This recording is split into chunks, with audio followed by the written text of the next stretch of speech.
A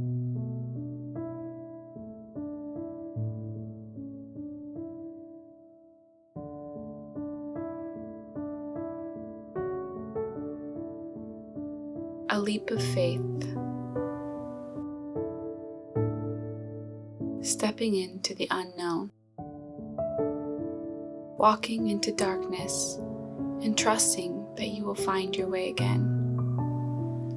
Forging an unknown path is scary and something we often avoid. When the path we're choosing is unconventional or unknown, so many fears pop up and try to stop us, to keep us on the main road. What will my peers think?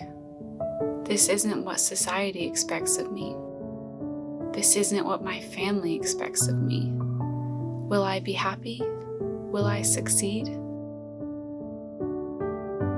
There are no answers to these questions for anyone.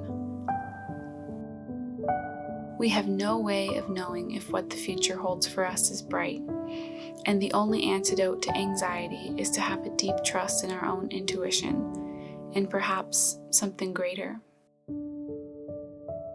6 months ago, I made the choice to leave behind a career I had been working towards for 6 years. I walked out the door of my office on a rainy November evening and have not looked back since. To the job, to the career, and to that old dream.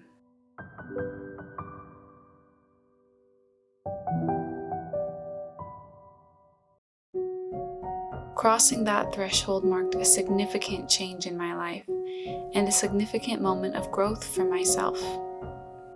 3 truths became clear to me as I drove home that day. I am not willing to sacrifice my health and happiness for a job. Money will not control my choice of how I spend my life and time. I will let the future unfold organically by following my intuition and my heart.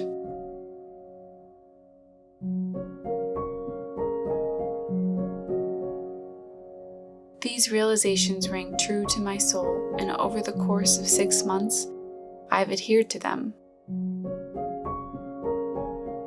It hasn't always been easy, and at times, doubt would begin to seep in. Yet I've always found my way back to confidently stepping forward on the path I'm forging for myself. Every morning is a fresh start, a chance to build the life you dream of. The story of how I got to this place is like many others. I went to college and studied very hard.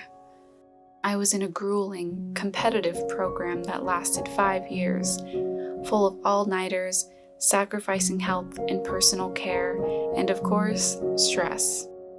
But it all seemed worth it. You have to work hard for your dreams, right? My desire to be successful in a career and my love for interior architecture kept me from noticing some bad traits about the field. My professors encouraged us to pull all-nighters and pushed us to our limits. We got speeches about how important it was to keep up with the cutthroat pace, and how those of us who couldn't would probably end up working at Lowe's after we graduated.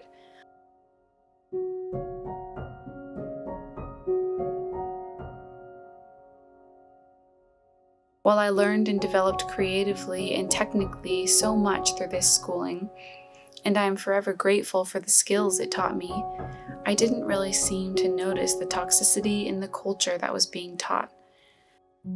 I saw it as temporary. If I put in a crazy amount of work now, I would graduate, get a great job, and enjoy my life again. Oh, how wrong I was. This culture I experienced in college very smoothly transitioned over into the workplace. In the 2 firms that I worked in, the status quo was, work comes first, your health comes second, and everything else doesn't matter. After my first day at this job, I came home in tears. I cried and cried and cried and wondered how I could return for another day. Give it time, I told myself. And so I did.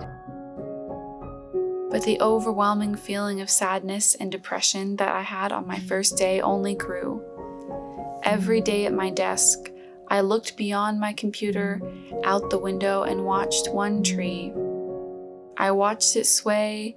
I watched the leaves change from green to red as the weeks passed.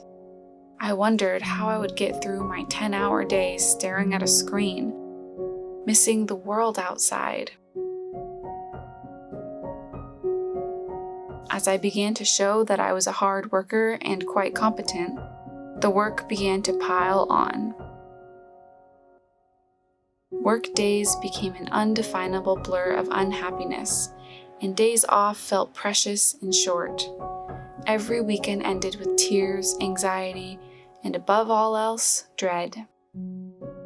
I wondered how people spent lifetimes in these jobs feeling the way I did. I could barely get through every week.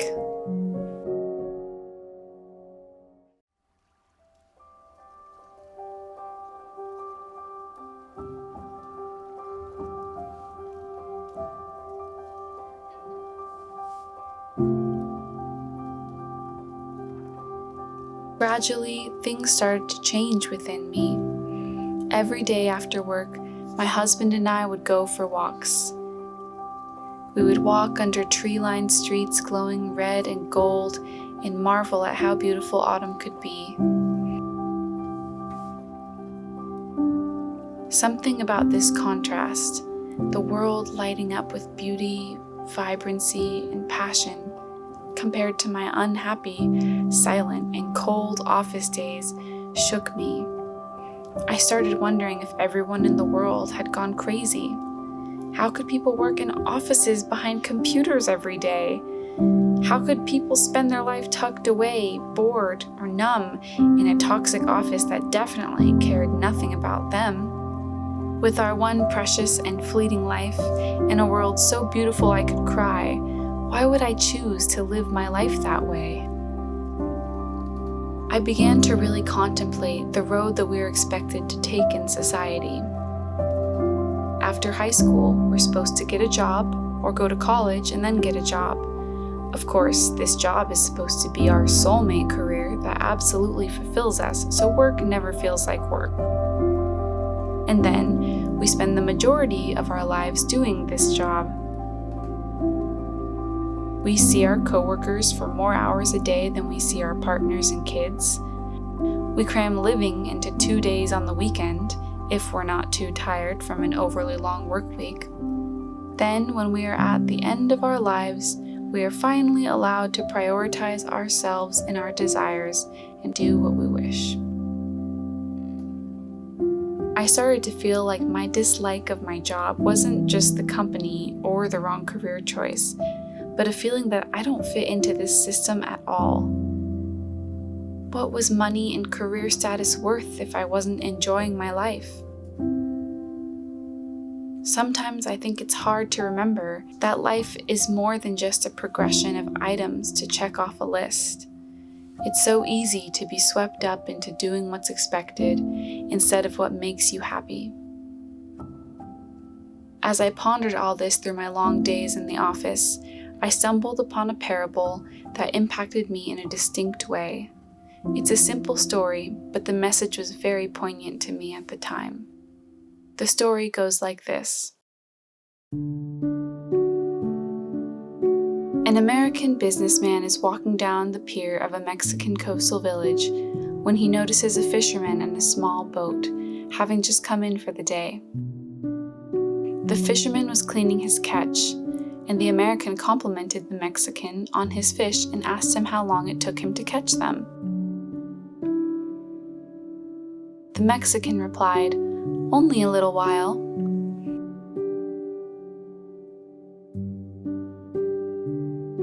And then the American asked, "But what do you do with the rest of your time?" The Mexican fisherman laughed and said, "I sleep late, fish a little, play with my children, take siestas with my wife, and stroll into the village each evening where I sip wine and play guitar with my friends. I am very happy." The American raised an eyebrow. I have an MBA and I can help you. You should spend more time fishing and with the profit buy a bigger boat. With the profit from the bigger boat, you can buy several boats, and eventually you'll have a fleet. Instead of selling your catch to a middleman, you could sell directly to the processor, eventually opening your own cannery. You would control the product, processing, and distribution. You would need to leave this little village and move to a major city where you can better run your expanding enterprise. The Mexican fisherman asked, "But how long would this take?" And the American replied, 15 to 20 years. "But what then?" asked the Mexican. The American laughed and said, "That's the best part. When the time is right, you would announce an IPO and sell your company stock to the public and become a very, very rich man." "And after I'm rich, then what?" asked the Mexican. The American thought about this for a moment. "Then you would retire, move to a small coastal fishing village where you would sleep late, fish a little, play with your kids, take siestas with your wife, stroll to the village in the evenings where you could sip wine and play guitar with your friends." This story resonates with everyone differently. Some may say it's just two different lifestyle choices. You can find happiness in either path depending on the person you are. I found this story so interesting because we don't often praise or encourage a lifestyle in which enjoyment and relaxation are our greatest goals. We're often told inspiring stories of people who've struggled and persevered to make their way to our society's definition of success, being wealthy. And these stories are great. It's good to know what's possible and to praise people for their hard work. But there are other options for a happy life besides climbing a career ladder to wealth.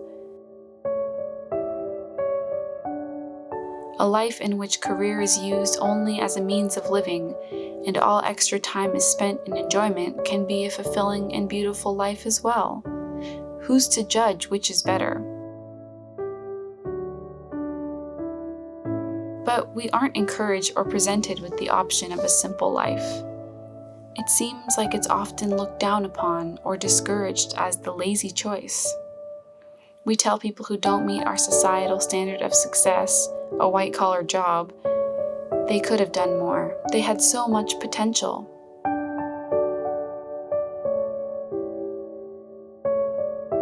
These deep conversations swirled through my mind as I worked and worked and worked.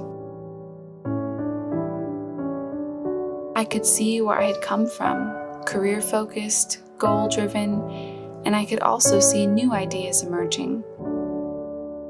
A slower life, time spent taking care of myself and my relationships, finding beauty in every day.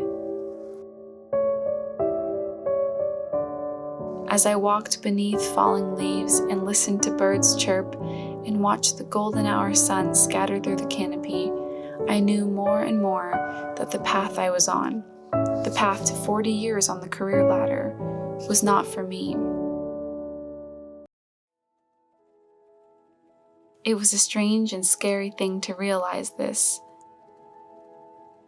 It meant everything I had been planning and working for might change, might develop into something different.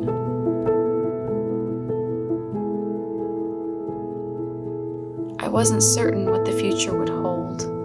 I am passionate and hardworking, and I like having goals to work towards, but I also value mindfulness, enjoyment, and being stress-free.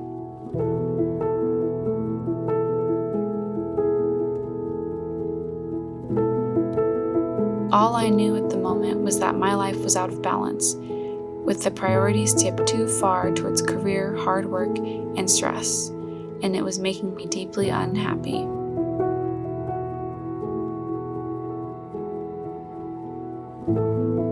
Everyone has different opinions on what is the right way to live your life, and that's hard. You just have to follow what feels right to you.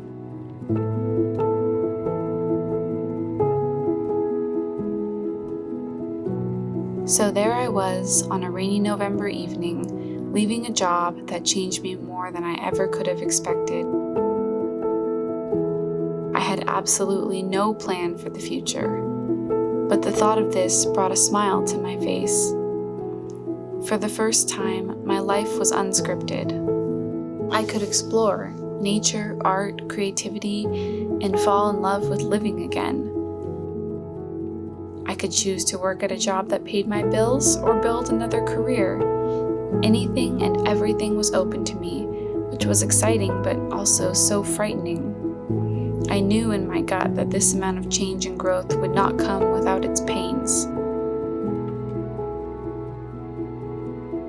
And that has been true. In my time away from working, there have been difficult weeks where I felt depressed and lost.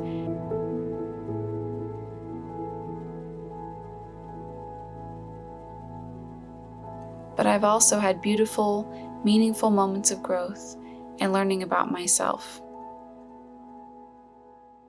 For the first time, I've had space to explore who I am, to work through bouts of depression and anxiety instead of covering it up with a busy schedule. I've been trying to journal, reflecting on who I am and who I am becoming. It's been 6 months since I left my old job, and I am not anywhere close to having things figured out. But I'm so proud of the path I'm walking down. Now I work in a coffee shop part-time as a barista.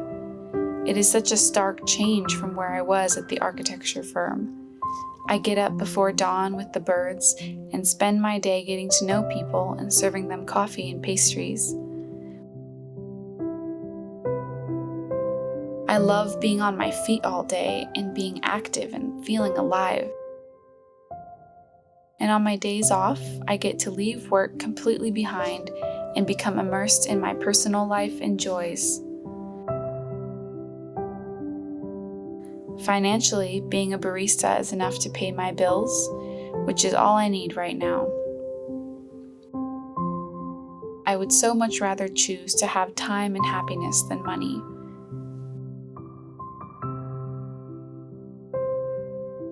Do I have any idea where the next 6 months will take me? No, not really. I'm open to anything.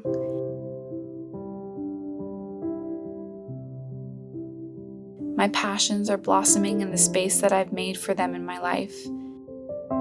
Creativity has once again become a source of enjoyment rather than work. And building my skills in woodworking, watercolor, video making, and so much more has been a favorite pastime. Maybe one of these pursuits will lead to something bigger, or maybe they will just be hobbies I love. Who knows?